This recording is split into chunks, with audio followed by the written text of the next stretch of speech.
بسم اللہ الرحمن الرحیم نحمدہ و نصلی علی رسول کریم اما بعد اعوذ باللہ من الشیطان الرجیم بسم اللہ الرحمن الرحیم میرے پیارے دوستوں، میرے پاکستانیوں، مسلمان بہن بھائیوں، سب کو میری طرف سے السلام علیکم۔ آج رمضان المبارک کا 70واں روزہ تھا جو اختتام پذیر ہوا، اور اللہ تعالیٰ کا بڑا فضل و کرم ہے، اور جتنا شکر ادا کیجیے اللہ تعالیٰ کا کم ہے کہ ہمیں اللہ تعالیٰ نے روزہ رکھنے کی توفیق عطا فرمائی اور ہم نے اچھے سے روزہ افطار کیا، تو ہمیں اللہ تعالیٰ کا ہر حال میں شکر ادا کرنا چاہیے۔ اور اب جو کہ ہمارے اسلامی روایت کے مطابق جو ہے عصر کے بعد سے ہمارا نیا دن شروع ہوتا ہے، جبکہ انگریزی اعتبار سے 12 بجے کے بعد جو ہے نیا دن شروع ہوتا ہے۔ تو ہمارا سمجھ لیں کہ اب 18واں روزہ شروع ہو گیا ہے، اور یہ کہ ہم نے رمضان المبارک میں کے مہینے میں کیا کھویا کیا پایا۔ ہم نے ظاہر سی بات ہے ہم اللہ سے دعا کرتے تھے اللہ تعالیٰ ہمیں اس ماہ مبارک مہینے میں جو ہے زیادہ سے زیادہ عبادت کرنے، جاگنے والی راتوں میں جاگنے اور عبادت کرنے کی توفیق عطا فرمائے۔ تو ہمیں اپنا محاسبہ کرنا چاہیے، اپنے آپ کو دیکھنا چاہیے، سے پوچھنا چاہیے کہ ہم نے اس مہینے کتنی نیکیاں کریں، کتنے روزے داروں جو تھے بیچارے، جو لوگ بھوکے تھے ان کو کھانا کھلایا، کتنے روزے داروں کو ہم نے روزہ کھلوایا، ہم نے اس مہینے میں کتنی نیکیاں کمائیں، کتنے گناہ کیے۔ گناہ گار تو ہم ہیں، اس میں کوئی شک نہیں۔ تو ہمیں جو ہے اس چیز کا جو ہے ہمیں کمپیریزن موازنہ کرنا چاہیے، ہمیں اپنا محاسبہ کرنا چاہیے کہ ہم نے اس مہینے کتنی نیکیاں کریں، کیا کھویا کیا پایا، اور ہمیں اللہ تعالیٰ سے سچی توبہ کرنی چاہیے، اور اللہ تعالیٰ سے ایسی توبہ کریں کہ ہمیں دوبارہ گناہ کرنے کی ہم سے اللہ تعالیٰ سے ایسی توبہ کریں کہ ہمیں دوبارہ گناہ کرنے کی توفیق نہ ہو۔ اور جتنی بھی ساری بری چیزیں ہیں،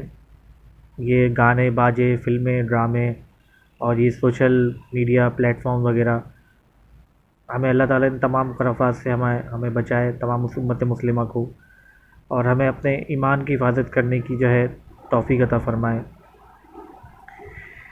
دیکھیں، رمضان المبارک کا مہینہ ہے، ہم لوگ خوش نصیب ہیں، ہمیں اللہ تعالیٰ کا شکر ادا کرنا چاہیے کہ ہمیں یہ مہینہ پھر سے نصیب ہوا ہے۔ ہو سکتا ہے شاید یہ ہمارا آخری رمضان ہو، اس کے بعد جو ہے اگلے رمضان میں شاید میں اور آپ سمجھ لیں کہ میں آپ کے درمیان شاید نہ ہوں، کیونکہ دیکھیں نا، موت برحق ہے، اور موت کو ہمیں کثرت سے یاد کرنا چاہیے، کیونکہ اللہ تعالیٰ نے قرآن میں کئی مقامات پر یہ ارشاد فرمایا کہ کل نفس ذائقۃ الموت،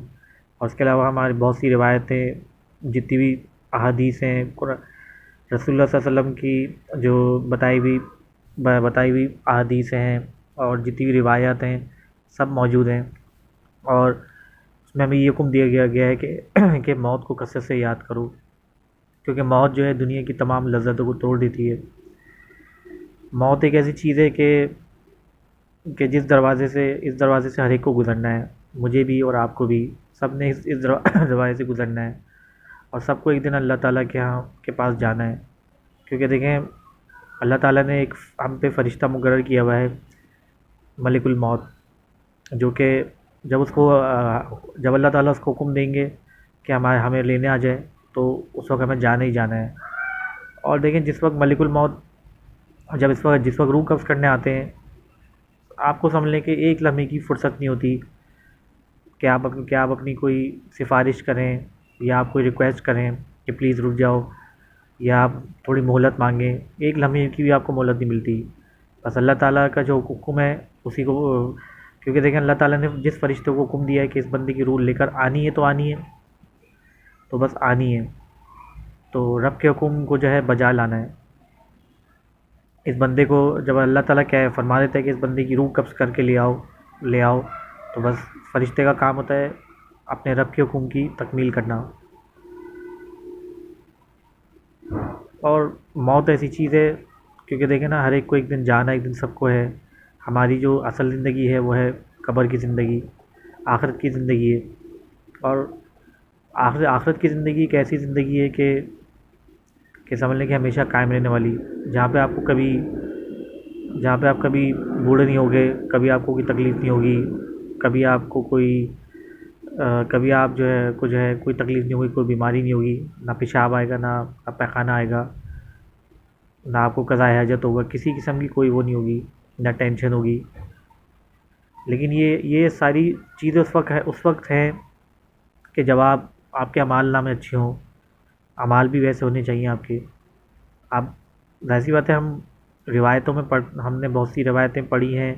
احادیث میں اللہ تعالیٰ نے بہت ساری کیا نام ہے احادیث ہیں، اور قرآن پاک کی اللہ تعالیٰ نے قرآن پاک میں کئی جگہ فرمایا ہے ہم لوگ کے لیے انعامات ہیں، لیکن یہ ہمارے اعمال جو ہے جیسی ہوتے ہیں، ہمارے اعمالوں کے حساب سے ہمیں جنت دی جائے گی۔ معاف کیجیے گا،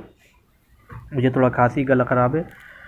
تو میں کہہ رہا تھا، میں اس کا عرض کر رہا تھا کہ ہمارے جو اعمال نامے ہوں گے جیسے ہمیں ویسی بدلہ دیا جائے گا، کیونکہ دیکھیں نا ہماری جب ظاہر بات ہے قیامت کے دن جو ہے ہماری نیکیوں کو، ہمارے گناہوں کو جو ہے میزان میں تولا جائے گا، اور ظاہر سی بات ہے جب اللہ تعالیٰ ہر چیز کو تولے گا، ہر چیز کو، ہم نے کتنے لوگوں پہ ظلم کیا، کتنے لوگوں کے ساتھ اچھائی کری، کتنے لوگوں کے ساتھ نیکی کری، کتنے لوگوں کو ہم نے دعوت دی، کتنے لوگوں کے ساتھ، اور کتنے لوگ ہم نے حقوق العباد میں جو ہے ہم نے حقوق العبادت میں جو ہے ہماری کارکردگی کیسی رہی، ہم نے کتنے لوگ کا حق کھایا، کتنے لوگ سے ہم نے قرضہ لیا، کتنے لوگ اور کتنے لوگوں کو ہم نے جو ہے نماز سکھائی، ہم نے روزہ سکھایا، اور اپنی اولادوں کو خاص طور پہ ان کی تربیت ہم نے کیسی دی۔ اب دیکھیں جس طریقے سے قبر میں جب جاتا ہے انسان، تو جس طرح قبر میں 3 سوالات ہوتے ہیں، من ربو کا، من دینوں کا، من نبیوں کا، تمہارا رب کون ہے اور تمہارا دین کیا ہے، اور رسول اللہ صلی اللہ علیہ وسلم کا شب مبارک دکھایا جاتا ہے کہ یہ بتاؤ، پہچانو یہ شخص کون ہے کہ جس کو تمہارے پاس بھیجا گیا، جو تمہیں، یعنی جو اللہ تعالیٰ کی طرف سے جو پیغامات ہوتے ہیں وہ اس نے تم تک پہنچایا، پہچانو یہ کون ہے۔ مومن بندہ جو ہوگا وہ پہچان لے گا کہ بھائی یہ ہمارے آ کر دو جہاں رسول اللہ صلی اللہ علیہ وسلم ہے، خاتم النبیین، کہ اللہ تعالیٰ نے انہیں ہمارے لیے جو ہے یعنی کہ رحمت اللہ عالمین ہمیں بنا کے بھیجا ہمارے درمیان، تاکہ ہم اللہ کی عبادت کریں، لوگوں کے ساتھ نیکی کریں، صلح رحمی کریں، لوگ اپنے یعنی کہ حقوق اللہ کو اچھے سے ادا کریں، حقوق العباد میں جو ہے ہم جو ہے حقوق العباد کو صحیح طریقے سے ادا کریں، اور لوگوں کے ساتھ نیکی کریں، برائی سے روکیں، اور آپ صلی اللہ علیہ وسلم کی جو ہے فرما برداری کریں، ان کے بتائے قرآن و سنت کے مطابق زندگی گزاریں، یہ ساری چیزیں ہیں۔ تو انسان جب قبر میں جاتا ہے تو اس سے ظاہر سی بات ہے ہم جو کچھ ہم عمل کر رہے ہوتے ہیں، مرنے کے بعد جو اس کی ظاہر سی بات ہے اس کی شکل و صورت دے دی جاتی ہے۔ اگر آپ کے اعمال اچھے ہوں گے تو آپ اچھی صورت میں دیکھیں گے، جیسے نماز ہے اس کو صورت دے دی جائے گی، روزہ جو ہے اس کو شکل دے دی جائے گی، زکوٰۃ جو ہے، حج ہے، اس کے علاوہ دیگر جو آپ کی نیکیاں ہیں ان سب کو ایک شکل دے دی جائے گی۔ اور ظاہر سی بات ہے، اور اسی طریقے سے جب آپ گناہ گار ہوں گے، آپ نے جتنے بھی لوگوں کے ساتھ برے کام کیے، گناہ کیے، اس کو جو ہے بری شکل دے دی جائے گی، اور پھر ظاہر سی بات ہے پھر آپ کے اوپر جو ہے عذاب ہوگا، پھر ایک عذاب کا فرشتہ مقرر کر دیا گا، یعنی کہ ایک فرشتہ ہوگا جو کہ اللہ تعالیٰ کا آپ پہ ایک ایسا فرشتہ مسلط کر دے گا کہ جو آپ کو سمجھنے کے اس کے بعد گرز ہوگا، اس سے آپ کو مارے گا۔ وہ ایسا ہوگا کہ وہ کیا کرے گا کہ آپ پہ عذاب اس طریقے سے ہوگا کہ بس یوں سمجھ لیں کہ جیسے بہت سی روایتوں میں یہ آتا ہے کہ جب مردہ جب مومن ہوگا تو ظاہر سی بات ہے اس کی قبر جو ہے اس کو یعنی کہ جنت کا لباس بنا دیا جائے گا۔ اگر اس نے 3 سوالوں کے صحیح جواب دے دیے تو اس کو اللہ تعالیٰ کی طرف سے حکم آئے گا کہ بندہ سچا ہے، اس کو جنت کا لباس بنا دو، اور اس کے بعد یہ کہ اس کی نگاہ جہاں تک جائے گی تو اس کی قبر جو ہے اور وسیع ہوتی جائے گی، اور پھر سامنے جو ہے ایک کھڑکی کھل دی جائے گی جنت کی، کہ وہاں سے ٹھنڈی ہوائیں وغیرہ وہ دیکھتا رہے گا، نظارے دیکھتا رہے گا، اور باقاعدہ قبر کے اندر جو ہے ایک جنت کی کھڑکی کھلی جائے گی اور دکھایا جائے گا کہ یہ وہ جگہ ہے کہ جہاں تمہیں بروز قیامت تمہیں یہاں پہ لایا جائے گا، ٹھیک ہے. اس کے بعد اسی طریقے سے اگر کوئی شخص گناہ گار ہوگا، وہ ظاہر سی بات ہے 3 سوالوں کے جواب نہیں دے گا. اس سے پوچھا جائے گا کہ تمہارا رب کون ہے، تو وہ بولے گا افسوس افسوس مجھے نہیں پتہ، میں وہ کرتا تھا جو لوگ مجھے کہتے تھے، بس میں وہی کرتا تھا، میرے پاس اللہ معاف کیجیے گا. ہاں تو میں یہ عرض کر رہا تھا کہ اگر گناہ گار ہوگا کوئی شخص گناہ گار ہوگا تو وہ کہے گا کہ ہائے افسوس ہائے افسوس مجھے نہیں پتہ. وہ جواب نہیں دے پائے گا، اس کے دل سے نہیں نکلے گا کہ میرا رب اللہ ہے. اس کو جب شب بارک دکھایا جائے گا وہ نہیں پہچانے گا، بولے گا ہائے افسوس ہائے افسوس، آج میں ناکام ہو گیا بالکل. اب اس کے بعد کیا ہو، اس کے بعد ہوگا اس کے ساتھ یہ کہ اللہ کی طرف سے حکم آئے گا کہ بس کہ اس کے نیچے جو ہے کیا نام ہے، اس کی جو قبر ہے اس کے اندر اس کو جو ہے، یعنی اس کی جو قبر ہے ایسی بات ہے، اس کو جو ہے پھر دوزخ کا لباس پہنا دیا جائے گا، اور اس کی جو قبر ہے وہ اس کو بھیج دے گی. جس طریقے سے آپ وسلم نے اپنے دونوں انگلیوں سے دونوں انگلیوں کو ملا کے دکھایا کہ اس طریقے سے اس کی پسلیاں آپس میں گھس جائیں گی، اور اس کے اوپر جو ہے 70 ازدے مسلط کر دیے جائیں گے، اور وہ اس کو ایسی بات ہے اس وقت تک کاٹتے رہیں گے، یعنی سمجھ لیں کہ قیامت تک اس پہ یہ عذاب ہوتا رہے گا. اور سمجھ لیں کہ اس کی قبر کو جو ہے جہنم کا گڑھا بنا دیا جائے گا.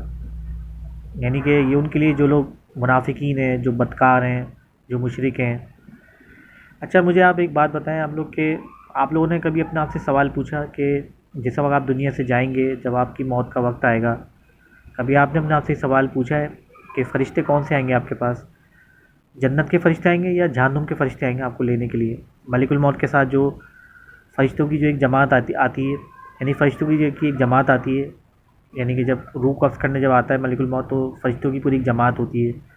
ملک الموت جو ہوتے ہیں وہ تو ایسی بات ہے روح نکالتے ہیں، تو ان کے ساتھ اور بھی فرشتے ہوتے ہیں نا. تو کبھی آپ نے یہ سوچا ہے کہ فرشتوں کی جو جماعت آئی کون سی جماعت آئے گی؟ جہنم والے فرشتے آئیں گے آپ کو لینے یا جنت والے فرشتے؟ کبھی آپ نے اپنے آپ سے یہ پوچھا ہے؟ اگر نہیں تو پھر آپ اپنے آپ سے یہ سوال کریں